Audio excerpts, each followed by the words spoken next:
ഇന്നത്തെ ഞങ്ങളെ യാത്ര പുതിയ സ്റ്റാൻഡുള്ള സ്റ്റുഡിയോയിലേക്കായിരുന്നു കേട്ടോ. ചെറിയൊരു പർച്ചേസിംഗ് ഒക്കെ നടത്തി കളയാന്ന് വെച്ച് ഇറങ്ങിയതാണ്. സ്റ്റുഡിയോയിലെത്തി അവിടുത്തെ ഓഫറും കാര്യങ്ങളൊക്കെ കണ്ടപ്പോൾ ചെറിയൊരു പർച്ചേസിംഗ് വലുതാവുമോ എന്നുള്ളൊരു പേടി. മോനെയും കൊണ്ട് ഒറ്റയ്ക്ക് പുറത്തിറങ്ങുന്നത് സീനാന്ന് മനസ്സിലാക്കി ഞാൻ പിന്നീട് കസിൻസിനെയും കൂട്ടിയിട്ടോ പുറത്തേക്ക് ഇറങ്ങല്. അവർ കൂടെ ഉണ്ടാകുന്നേരം അവനും ഹാപ്പി ആയിരിക്കും. ഒരുവിധം എവിടുന്ന് നെയിൽ പോളിഷ് പർച്ചേസ് ചെയ്യുമ്പോൾ ഞാൻ ഉദ്ദേശിക്കുന്ന കളർ എനിക്ക് കിട്ടാറില്ല കേട്ടോ. പക്ഷേ ഇവിടെ വന്നപ്പോൾ ഞാൻ ഉദ്ദേശിച്ച കുറേ കളറുകൾ ഉണ്ടായിരുന്നു. ഞങ്ങളെല്ലാവരും ഓരോന്ന് പർച്ചേസ് ചെയ്യുമ്പോൾ ഇവിടെ ഒരാളെ മുഖത്ത് എന്നും ഇല്ലാത്തൊരു സന്തോഷം കേട്ടോ ഒന്ന് കണ്ടത്. ഓനെന്തെന്തോ സ്വാതന്ത്ര്യം കിട്ടിയാൽ എല്ലാ സ്ഥലത്തേക്കും ഓടിപ്പാഞ്ഞ് നടക്കുകയായിരുന്നു കേട്ടോ. കുറേ മിററും ലൈറ്റ്സൊക്കെ കണ്ടപ്പോൾ ആള് ഹാപ്പി ആയിട്ടോ. മിറർ കണ്ട സന്തോഷത്തിൽ അതിലേക്ക് നോക്കിയിട്ട് ആൾ എന്തൊക്കെയോ കളി കളിക്കുകയായിരുന്നു. വീട്ടിൽ നിന്നാണെങ്കിലോ ഏത് സമയവും എൻ്റെ മേത്തുനിന്ന് ഇറങ്ങാതെ ചിനിയും കൊണ്ട് നടക്കുന്ന ചെക്കനാട്ടോ. പുറത്തിറങ്ങിയപ്പോൾ ഓനെന്തോ വലിയ സന്തോഷമായിട്ടുണ്ട്. ഓളെ കണ്ടപ്പോൾ ഓനൊന്ന് ചെറുതായിട്ട് സ്റ്റെക്കായി പോയതാട്ടോ. പിന്നെ ഓനുള്ള ഡ്രസ്സൊക്കെ ഞങ്ങൾ സെലക്ട് ചെയ്ത് വാങ്ങി.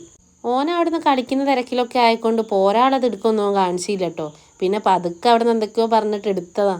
ബില്ലിങ്ങിനൊക്കെ കാത്തു നിൽക്കുമ്പോഴേക്കും ഓന ഏകദേശം വെറുപ്പൊക്കെ പിടിക്കാൻ തുടങ്ങിയിട്ടോ. വിശപ്പൊക്കെ തുടങ്ങിയിട്ടാന്ന് തോന്നുന്നു. എൻ്റെ ഡ്രസ്സൊക്കെ കടിച്ചു പിടിക്കുന്ന പണിയായിരുന്നു ആൾക്ക്. പിന്നെ പെട്ടെന്ന് തന്നെ അവിടെ നിന്ന് ഇറങ്ങിയിട്ടോ. SM സ്ട്രീറ്റിലൂടെ കയറിയിട്ട് കുറച്ച് സാധനങ്ങൾ വാങ്ങാണ്ടായിരുന്നു.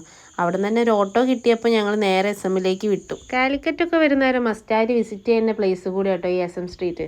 നമുക്ക് വേണ്ട ഒരുവിധ സാധനങ്ങളൊക്കെ ഇവിടുന്ന് തന്നെ പർച്ചേസ് ചെയ്യാം. അങ്ങനെ ഞങ്ങൾക്ക് ഇവിടുന്ന് വാങ്ങാനുള്ള സാധനങ്ങളൊക്കെ നോക്കി വേഗം പർച്ചേസ് ചെയ്തിട്ടോ. പർച്ചേസൊക്കെ കഴിഞ്ഞപ്പോഴേക്കും ഞങ്ങളെല്ലാവരും നന്നായി വിശന്ന് വലഞ്ഞിരുന്നു. പെട്ടെന്ന് തന്നെ ഫുഡ് കഴിക്കാനുള്ള ഒരു സ്പോട്ടും കണ്ടെത്തി. ഇവിടുത്തെ സ്പെഷ്യലായിട്ടുള്ള ബീഫിൻ്റെ ചാർക്കോൾ മന്തിയാട്ടോ ഓർഡർ ചെയ്തത്. നല്ല ആംബിയൻസോട് കൂടിയ ഒരു പ്ലേസ് ആയിരുന്നു കേട്ടോ ഞങ്ങൾ ചൂസ് ചെയ്തിരുന്നത്. ഫുഡ് ഓർഡർ ചെയ്ത് ഒരു 25 മിനിറ്റൊക്കെ കഴിഞ്ഞേരട്ടോ ഫുഡ് വരുന്നത്. പിന്നെ വിശന്നതുകൊണ്ട് ഒന്നും നോക്കിയില്ല, വേഗം അടിച്ച് മാറാനുള്ള പരിപാടിയായിരുന്നു. മന്തി ഒരു രക്ഷയില്ലാത്ത ടേസ്റ്റ് ആയിരുന്നു കേട്ടോ. ബീഫ് നോക്കുകയാണെങ്കിൽ കൂടി വലിയ മസാലയൊന്നും ഇല്ലാന്നേ ഉള്ളൂ, പക്ഷെ നല്ല സോഫ്റ്റ് ആയിരുന്നു, ടേസ്റ്റും ഉണ്ടായിരുന്നു. അങ്ങനെ മന്തി ഞങ്ങൾ ആസ്വദിച്ച് കഴിച്ചു. അപ്പോൾ SM സ്ട്രീറ്റിൽ വരുന്നവർക്ക് വിശന്ന് വലയേണ്ട ആവശ്യമൊന്നുമില്ല. SMൻ്റെ ഉള്ളിൽ തന്നെ ഉണ്ട് കേട്ടോ ഫുഡ് കഴിക്കാനുള്ള ഒരു സ്പോട്ട്. ഇവിടെ മന്തി മാത്രമല്ല കേട്ടോ ഉള്ളത്, ബിരിയാണി, ഷവർമ അങ്ങനത്തെ പല ഐറ്റംസുകളും ഉണ്ട് കേട്ടോ. അപ്പോൾ SMൻ്റെ ഉള്ളിലുള്ള ഈ സ്പോട്ട് ആരും മറക്കണ്ട. ഇന്നത്തെ വീഡിയോ ഇത്രയേ ഉള്ളൂ. ബായ്.